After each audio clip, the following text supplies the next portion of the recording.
Hi everyone, Carol Fitzgerald here. Have you ever made your own vegan yogurt? Have you ever thought, no way because it's too hard? Well, I'm here to tell you, making your own vegan yogurt, and you know the ingredients in it, is very easy and it doesn't take very long at all to make. So I'm here to tell you. You will need a box of Eden soy yogurt. And I say Eden soy, or I think there's one at Trader Joe's also called West soy that's appropriate too for this. You cannot just use any plant-based milk though, because you need a sufficient amount of protein.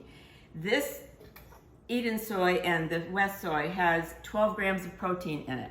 You also need a soy milk that does not have a lot of ingredients in it. This has purified water and organic soybeans. That's all right here. Nothing else. No preservatives, nothing. Soybeans and water. And if you think, oh no, I don't do soy, think again, because the American Cancer Society Physicians Committee for Responsible Medicine says soy is not a problem as far as breast cancer goes. So do your research, look that up, and you're okay to use soy. So now, this is what you will need. One box of this. You will need your own starter, and this is a tablespoon of starter from the last batch of yogurt I made. Or if you're starting from scratch and you don't have your own, you will get a package, order this on Amazon, of vegan yogurt starter. It comes with 4 little foil packets like this, and sometimes I've had to go to this because I let mine go too long and it got pink. If it ever gets pink, it's spoiled, don't use it. So I don't need this right now because I was astute enough to take it out of my last batch of yogurt, so we're going to use that. You will need a little spoon for skimming. You will need a thermometer, food thermometer. You will need a wide mouth funnel. You will need a quart jar, a wide mouth quart jar, because it's easier to get your hand in there to clean it out after you've used it all. Or if you have a brush, you could do that too with this narrow jar, but I like the wide mouth ones. And you will need a yogurt maker. Now, this is not absolutely necessary. Sometimes when I make 2 quarts, I will use one of these, but sufficient to use is a long sheet of foil to wrap your jar in when it's finished to keep the heat in it. And that's how it cultures into yogurt. So now, we're ready to go over to the stove. Join me. Okay, we're at the stove, and as with anything, in a box, in a jar, orange juice, juices, or anything like that, be sure to shake it up because there's settling that occurs and you'll get stuff at the bottom that you don't like and you won't get it completely mixed. A cousin of mine just poured this into a pan. A cousin of mine drank orange juice one day at my house and it looked very watery to me. I said, did you shake that up? And she said, no, why would I shake it up? Because you left half the goodness in the bottom of the orange juice jar. So anyway, we poured that out and poured it back into, shook the orange juice, and she got a nice yellow glass of orange juice. Same. Okay, we're at the stove. It's poured into the pan. You need a pan like this, nothing too deep because it takes longer to get to the temperature that you need it to get to. So a little food thermometer, and then I let it get to 110, between 110 and 113 degrees. No more, or it will take longer to cool down. So I'm going to test this right now, and I'm already up to 100. So I'm going to let that go a little bit more. I whisk it so I get the heat evenly distributed. Test it again. It's up to over 100, almost 110. Goes to 113. Okay, it's done. That's all. It just takes a few minutes to do that. You could, I'm getting my starter here, you could let it go longer to a boil, which is what I used to do, but I no longer have to do that. Why let it go that far when you don't have to? So I'm putting my starter in here. I whisk it throughout. I'm just going to get a little, I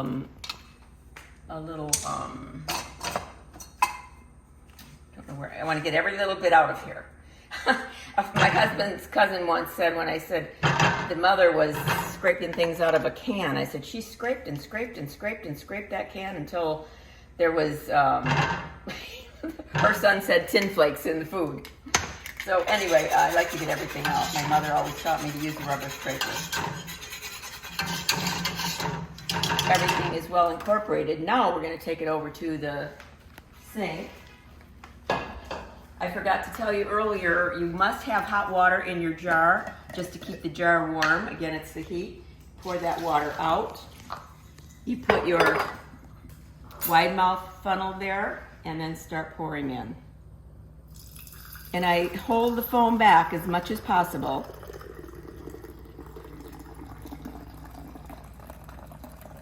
Just keep filling it up, and then I let some of the foam is in there anyway. You just can't help but get it all out. So you could put this in another little jar as well, but I go that far with it to get as much as I can of the liquid. Whoops. And then see, it's going. I bumped it by mistake. I scoop the foam out of here. Very easy to do. Just scoop it out. Now, if I don't wipe the side of the jar, it's going to stick to the lid. So I made a mess here. I don't usually do that. Wipe the edge of the jar all the way around. You put your lid on tightly. Wipe up your mess. And then you can either put it in this, as I said, the yogurt maker, but you don't need that. I'm sure you have foil. Wrap it in foil.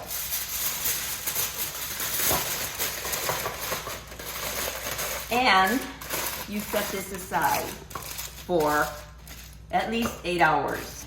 So when I first started making yogurt, oh my goodness, I had 9 tries of making yogurt. It came out every which way, but the right way. So one time I was at my friend's house watching I don't know what we were watching, but anyway, went over there. It was at 11 o'clock at night. I didn't feel like driving home, and she said, why don't you just stay over? So last minute, I stayed at her house. I'm getting ready to go to bed at 11 o'clock, and I thought, oh my gosh, my yogurt. I forgot. My yogurt needs to go in the refrigerator. Well, it's just not going to turn out what I thought. Get home the next day, put it in the refrigerator. It was perfect. It was the first time after my 9 tries of failure of making yogurt that it worked for me. So it doesn't really matter how long you leave it out. It will, or in the foil, in the heat. It might be a little bit tangier, or bitter, but it still works. So this gets set aside for several hours, doesn't matter, and we'll come back when the yogurt is finished. Okay, take care. I hope you enjoyed this. Bye now. Let me just show you what I've got. Hi, I'm Carol Fitzgerald. Do you want your soy box turned around?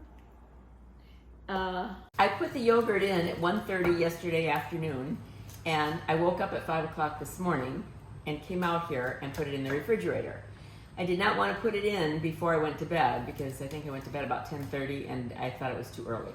So I would have left it in maybe 12 hours or, 13, 14. I guess it was in 15 hours. So the big reveal. Let's see what we have here. I know what we have here.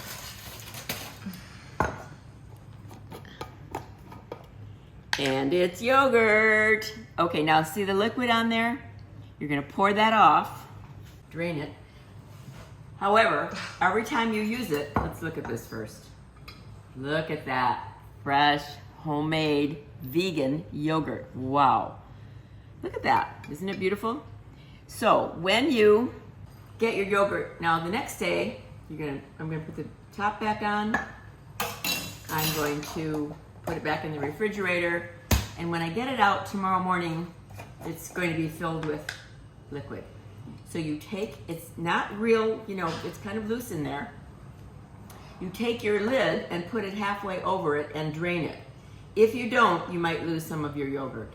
So be sure and put your lid on that way. It's draining now onto my countertop, but I just wanted you to see so you don't lose your yogurt. And that's it. We have yogurt, people.